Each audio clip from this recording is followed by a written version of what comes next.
Alright, so today the lighting's really bad because the sun's shining through my window, but hey, it's the sun, so I'm cool with that. Anyway, today I'm going to talk about left and right brain and what's the properties between the two and why you should know about it.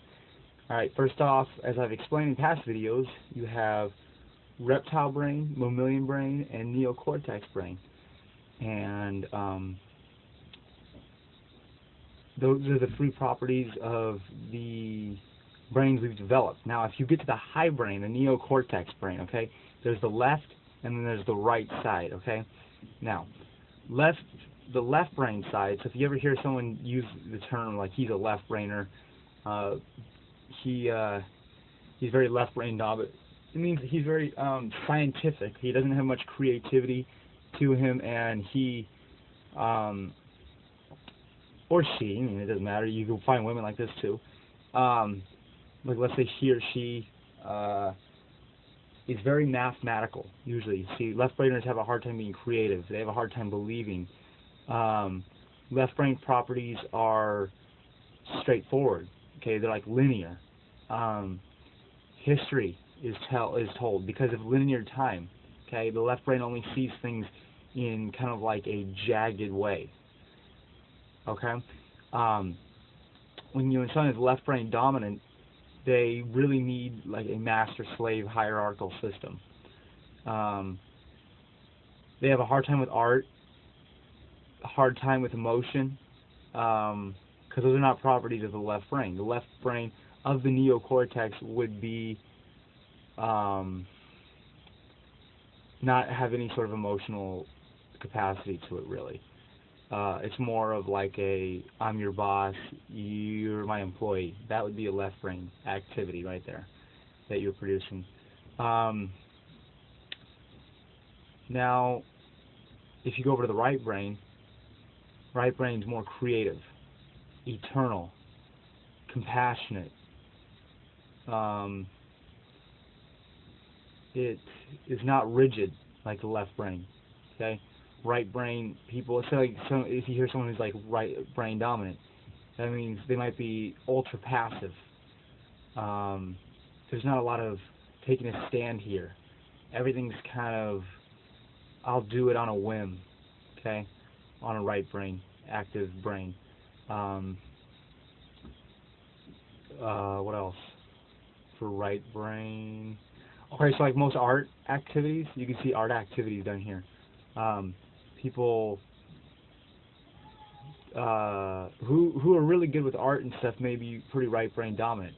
Now, why bring this topic up? Okay, if you have both of them combined, okay, using the full neocortex, okay, you also begin to produce or open up the pineal gland, or third eye, as a lot of people know. And this is actually a really popular concept, so I'm pretty sure I don't have to go into that much detail about it, besides the fact that it is the third eye concept, okay? And it's part of your brain that produces DMT. And science, supposedly, from what we know, doesn't really know what it does. And I emphasize on supposedly. But when you're using that full brain, you have more potential. Okay, for example, if we were to do a left and right brain activity, so something that involves them simultaneously, okay, music, okay, because it's mathematical. Music is mathematical because it has some sort of rhythm to it. It actually does require some sort of mathematical rhythm, but yet it also uses vibration, and you have to be somewhat creative during it. It's a simultaneous activity. I've actually even heard language learning uses both sides of the brain, because on some sense you have to be very, what's the right word to use? I mean, when you're learning a language, you have to be structural, but yet you have to be creative at the same time, because if you're going to be making a conversation or writing something, it's based off of your coming thoughts, so it's creative at the same time. It's almost like an art form.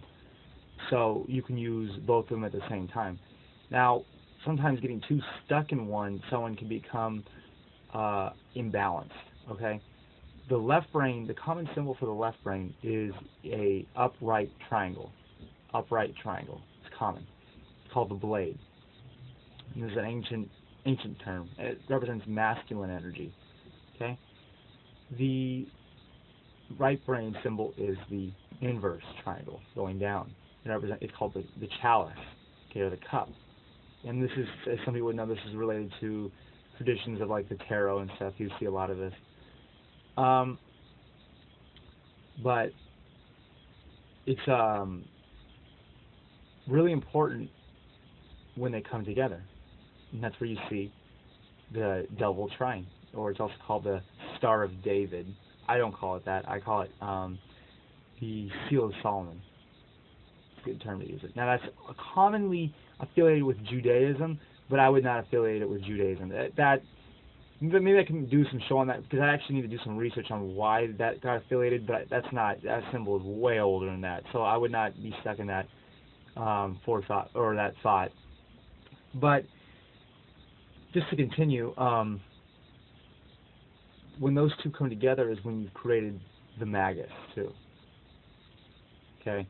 Full neocortex, and then that causes the pineal gland. So it's important for some people who may be left brain dominant.